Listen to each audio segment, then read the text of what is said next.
Hi friends, എല്ലാവർക്കും ഇലക്ട്രോടെക്കിൻ്റെ പുതിയൊരു വീഡിയോയിലേക്ക് സ്വാഗതം. അപ്പോൾ നമ്മൾ ഇന്നത്തെ പരിപാടി എന്താ വെച്ചാൽ പിന്നെ ഒരു സ്വിച്ച് ബോർഡ് പ്ലാസ്റ്റിക്കിൻ്റെ മുന്നേ ഉള്ളപ്പോൾ സാധാരണ നമ്മൾ സ്വിച്ച് ബോർഡൊക്കെ ഉറപ്പിക്കല്ലേ. അപ്പോൾ നമ്മൾ സ്വിച്ച് ബോർഡ് ഉറപ്പിച്ച് പിന്നെ പ്ലാസ്റ്റിക് പറഞ്ഞാൽ ഏത് പ്ലാസ്റ്റിക്കൊക്കെ നിങ്ങൾക്ക് വയ്യ കാണാം. അപ്പോൾ നമ്മളെ പാടാണിത് കേട്ടോ. അതില്ലേ പാടൊക്കെ വെള്ളം നിറഞ്ഞിട്ട് മഴ ചെയ്തിട്ടേ ഫുള്ള് വെള്ളമാണ്. ഞങ്ങളെ ഏരിയയിലുള്ള പാടാണിത് കേട്ടോ. ഫുള്ള് വെള്ളമാണ്. ഞാൻ മുകളിൽ കൂടി ഇങ്ങനെ വന്നതാണ് പാടത്തേക്ക്. അപ്പോൾ നമ്മളതിൻ്റെ ഇപ്പോൾ വിശേഷങ്ങൾ പറയാൻ വേണ്ടിയിട്ട്, അതായത് സ്വിച്ച് ബോർഡ് ഉറപ്പിച്ച് വെട്ടത് പറഞ്ഞാൽ സാധാരണ പിന്നെ നമ്മൾ തേപ്പിൻ്റെ കനം കണക്കാക്കിയിട്ടാണ് സാധാരണ സ്വിച്ച് ബോർഡൊക്കെ നമ്മൾ സാധാരണ ഉറപ്പിക്കൽ. അപ്പോൾ ഇവിടെ പറഞ്ഞാൽ വേറൊരു സംഗതിയാണ് ചെയ്തിട്ടുള്ളത്. അപ്പോൾ ഇവിടെ എന്താണ് ചെയ്യാൻ കാരണം, അപ്പോൾ നമ്മൾ ഇനി ഇവിടുന്ന് അങ്ങോട്ട് ഓരോ പിന്നെ വീടുകളും സ്വിച്ച് ബോർഡ് ഉറപ്പിക്കുമ്പോൾ ചോദിക്കാം, ക്ലയൻറ്റിനോട് കറക്റ്റ് ചോദിക്കുക എന്താണ് നിങ്ങളവിടെ ചെയ്യാൻ പോകുന്നത്, പ്ലാസ്റ്റിക് ഏത് ടൈപ്പ് പ്ലാസ്റ്റിക് ആണെന്നുള്ളത് നമ്മൾ ചോദിച്ച് മനസ്സിലാക്കുക. അല്ലാതെ ഇതുപോലെ വിടും ഞാൻ വിട്ടമാതിരി. പക്ഷെ അതിൻ്റെ സൊല്യൂഷൻ നമ്മൾ കണ്ടെത്തും കേട്ടോ. അപ്പോൾ അത് എങ്ങനെ ഏതാണെന്നുള്ളതൊക്കെ നമുക്ക് ഈ വീഡിയോയിലൂടെ കാണാം. നമ്മളെ ചാനൽ ആദ്യമായിട്ട് കാണുന്ന ആളുകൾ ആരെങ്കിലും ഉണ്ടെങ്കിൽ സബ്സ്ക്രൈബ് ചെയ്യാൻ മറക്കണ്ട, ലൈക്ക് ചെയ്യുക, നിങ്ങളെ വിലയേറിയ അഭിപ്രായവും നിർദ്ദേശങ്ങളും കമൻറ്റ് ബോക്സിൽ രേഖപ്പെടുത്തുക. അപ്പോൾ നമുക്ക് നേരെ വീഡിയോയിലേക്ക് പോകാം.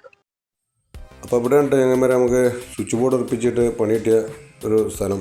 മെറ്റൽ ബോക്സ് നമ്മൾ തേപ്പിന് മുന്നേ ഉറപ്പിക്കുമല്ലോ, ഇതുപോലെ ഉറപ്പിക്കും. ഞങ്ങളെന്നല്ല എല്ലാവരും തേപ്പ് കനം കണക്കാക്കിയിട്ടാണ് ഉറപ്പിച്ചിട്ടുള്ളത് ഇതുപോലെ.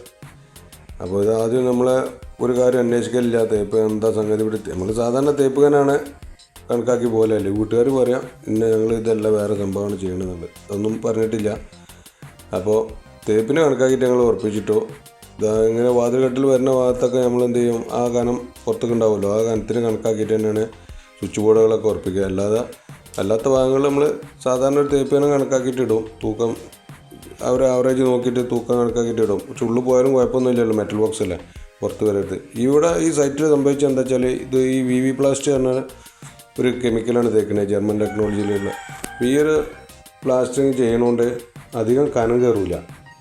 ഈ പുട്ടിയിടുന്ന മാതിരി ഇപ്പോൾ അവർ ചെയ്യണത് എന്താ, അവിടെ ഒരാൾ കുത്തുന്നുണ്ട്. ഈ കുത്തുന്നത് എന്താ വെച്ചാൽ കല്ല് പുറത്തേക്ക് നിൽക്കുന്ന കല്ലുകളൊക്കെ കുത്തുക, മാറിപ്പോയ കല്ലുകളൊക്കെ കുത്തി, അങ്ങനെയാണ് ചെയ്യണത്. അപ്പോൾ തേപ്പ് പറഞ്ഞാൽ മാറി പുറത്തേക്ക് നിൽക്കുന്ന കല്ലിന് ഏകദേശം കണക്കാക്കിയിട്ട് അവർ തേച്ച് പോകും, കുത്താനൊന്നും നിൽക്കില്ല. അധികം കല്ലുണ്ടാകുമ്പോൾ അത് കുത്താനൊന്നും നിൽക്കില്ല. ഇപ്പോൾ എത്ര കല്ലുണ്ടെങ്കിൽ കുത്തിയിട്ട് അതിനെ റെഡിയാക്കിയിട്ടാണ് ചെയ്യണത്.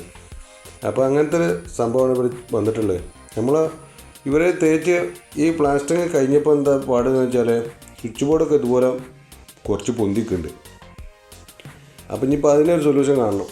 ഇനി വേറൊന്നുമില്ല, ഇതിപ്പോൾ നമ്മൾ ചെയ്യാൻ പറ്റുന്ന കാര്യം ഗ്രൈൻഡ് ചെയ്യാനേ പറ്റുള്ളൂ. ഗ്രൈൻഡ് ചെയ്തിട്ട് അതിനെ സെയിം ആക്കുക. അതായത് ഇതിൻ്റെ സ്ക്രൂ ചെയ്യണ ഭാഗങ്ങളൊന്നും കട്ടായി പോകില്ല, അങ്ങനത്തെ ഒരു ഗ്യാപ്പിലാണ് നിൽക്കുന്നത്. അപ്പോൾ ഇത് വലിയൊരു കനമൊന്നും കയറുന്നില്ല കേട്ടോ. ഇപ്പോൾ കാണിച്ചു തരാം. ഈ ഒരു ഭാഗത്ത് തന്നെ കുറച്ച് കനം മറ്റേ ഒരു കെമിക്കൽ കുറച്ച് കല്ലുമ്മ കയറിയതുകൊണ്ട് കനം കാണില്ല. അപ്പോൾ ഈ ഒരു സംഭവം ഞങ്ങൾ എന്താ വെച്ചാൽ ബാത്റൂം പ്ലംബിങ്ങിനാണ് ഇവിടെ വന്നത്. ഇവിടെ ഇങ്ങനെ തേക്കേണ്ടത് തന്നെ ഇത്രത്തോളം വാളൊന്നും നമുക്കറിയില്ലല്ലോ. ഇതിന് വേറെ വേർഷനും ഇവിടെ വേറെ തേക്കലുണ്ട്, മറ്റേ മാലിട്ട് കണക്കാക്കിയിട്ട് വാരി തേക്കുന്ന സംഗതിയുണ്ട്. ഇതല്ല, ഇതൊരു റൂമിൽ തന്നെ അവർക്ക് കുറേ ദിവസത്തെ പണിയുണ്ട്. മറ്റേ ഒരു കുറഞ്ഞ ദിവസം കൊണ്ട് തേച്ച് പോകും. അപ്പോൾ ഇത് കുറേ ദിവസത്തെ പണി വരുന്നുണ്ട് ഇവർക്ക്, ഭയങ്കര കോസ്റ്റ്ലി എന്നാണ് പറഞ്ഞു കേട്ട്. ഇത് കണ്ടില്ല, ഈ ഒരു കാന തേപ്പ് വരുന്നുള്ളൂ. ചൂട് കുറവുണ്ടെന്നൊക്കെ പറഞ്ഞിട്ടാണ് ക്ലയൻറ്റ് ഇങ്ങനെ ഒരു സംഭവം എടുത്തത്. അപ്പോൾ നമുക്ക് കിട്ടിയ പണി പറഞ്ഞാൽ സ്വിച്ച് ബോർഡ് പുറത്തായി എന്നുള്ളൂ. അത് നമുക്കിപ്പോൾ ഇനി ഗ്രൈൻഡ് ചെയ്യാനേ പറ്റുള്ളൂ. നമ്മൾ ഈ ബാത്റൂം പ്ലംബിങ് ചെയ്യാനാണ് വന്നത്. അപ്പോൾ ബാത്റൂം പ്ലംബിങ് പറഞ്ഞാൽ നമ്മൾ സാധാരണ തേപ്പ് കഴിഞ്ഞാലാണ് പ്ലംബിങ് ചെയ്യൽ. ഇവിടെ സംഭവിച്ചത് എന്താ വെച്ചാൽ, ഇവർ ഈ ഒരു കെമിക്കൽ തന്നെയാണ് ഇവിടെ ബാത്റൂമിലും തേക്കുന്നത്. ഇതിൻ്റെ വേറൊരു സംഗതിയാണെന്ന് പറഞ്ഞത്. ഏത് ബാത്റൂമിലും തേക്കാൻ പറ്റിയൊരു കെമിക്കലാണ്. അപ്പോൾ അത് തേച്ച് വരുമ്പോൾ പിന്നെ തേക്കണമെന്നുണ്ടെങ്കിൽ നമ്മൾ ഈ ഒരു വർക്ക് ഇവിടെ തീർത്ത് കൊടുക്കണം, പ്ലംബിങ്. അപ്പോൾ അത് പ്ലംബിങ് കഴിഞ്ഞ് അതിന് കോൺക്രീറ്റും കാര്യങ്ങളൊക്കെ ചെയ്യാൻ വേണ്ടിയിട്ട് ഇപ്പോൾ ഞങ്ങൾ വന്നത്. അപ്പോഴാണ് ഇപ്പോൾ ഇത് കണ്ടത് കേട്ടോ. അപ്പോൾ കോൺക്രീറ്റിനുള്ള എല്ലാ സെറ്റപ്പും സജ്ജീകരിച്ച് നിൽക്കുകയാണ്. ഇപ്പോൾ ഒരു കോൺക്രീറ്റിന് വേണ്ടി നമ്മൾ കോൺക്രീറ്റ് ചെയ്യുന്ന ഒരാളെ കൊണ്ടുവന്ന് സെൻറ്ററിങ്ങിന് പോകണ. അപ്പോൾ അവർ വന്ന് മെറ്റൽ കുഴക്കലും മിക്സാക്കലും ഒക്കെ അവർ തന്നെയാണ് ചെയ്യണത്. അപ്പോൾ നമ്മൾ ഇത് നിരത്താനും പിടിക്കാനും മാത്രമേ നമ്മൾ നിൽക്കുള്ളൂ. 2-3 ബാത്റൂം ഉണ്ടാകുമ്പോൾ സാധാരണ ഞങ്ങൾ ഇങ്ങനെ ഒരാളെ വിളിക്കുക ചെയ്യല്. അപ്പോൾ അവർ വന്നിട്ട് മിക്സ് ആക്കലും സാധനം കൊണ്ടുവരലൊക്കെ അവർ തന്നെ ആവും.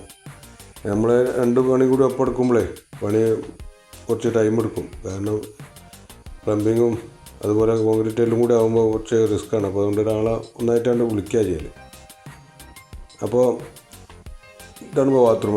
ഇതിപ്പോൾ നമ്മൾ എന്താ വെച്ചാൽ കോൺക്രീറ്റ് ചെയ്യുമ്പോൾ ഒരു കുഴച്ച് കൊണ്ടുവന്നിട്ട് തരാമെന്നല്ലാതെ വേറെ മിക്സ് ആക്കലും നിരത്തലും മെറ്റീരിയൽ ഉണ്ടാക്കലൊന്നും അവർ ചെയ്യില്ല കേട്ടോ. അപ്പോൾ നമ്മൾ തന്നെയാണ് ഇതൊക്കെ ചെയ്യൽ. കാരണം അതിൻ്റെ മിക്സിങ്ങും കാര്യങ്ങളും മാത്രം അവർ ചെയ്തു തരാം. ഇത് നിരത്തലും പിടിക്കലൊക്കെ നമ്മൾ തന്നെയാണ് ചെയ്യൽ. ഇത് മെറ്റീരിയൽ ഉണ്ടാക്കലും കാരണം എല്ലാം ഫില്ല് ചെയ്ത് ചെയ്യാൻ വേണ്ടിയിട്ടാണ്. നമുക്കൊരു ഉറപ്പ് വരുത്തുന്നതിന് വേണ്ടിയിട്ട് മാത്രമാണ് അങ്ങനെ ചെയ്യുന്നത് കേട്ടോ.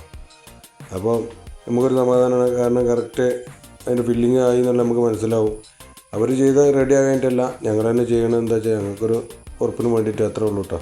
അപ്പോൾ നമ്മളെ സൈറ്റിൽ ഇതുപോലെ ഇനിയിപ്പോൾ നമ്മളെ സുഹൃത്തുക്കൾ ആർക്കെങ്കിലും സ്വിച്ച് ബോർഡിൽ ഉറപ്പിക്കുമ്പോൾ ക്ലയൻറ്റിനോട് ചോദിക്കുക എങ്ങനെയാണ് നിങ്ങൾ എന്താണ് ചെയ്യണത്, പ്ലാസ്റ്റിക് ആണോ അതോ ഇതുപോലത്തെ കെമിക്കൽ എന്തെങ്കിലും തേക്കണമെന്നുള്ളത്. അത് നന്നാവും കേട്ടോ. അപ്പോൾ ഈ വീഡിയോ അവസാനിക്കാൻ അടുത്ത വീഡിയോയിൽ കാണാം. അതുപോലെ ബൈ.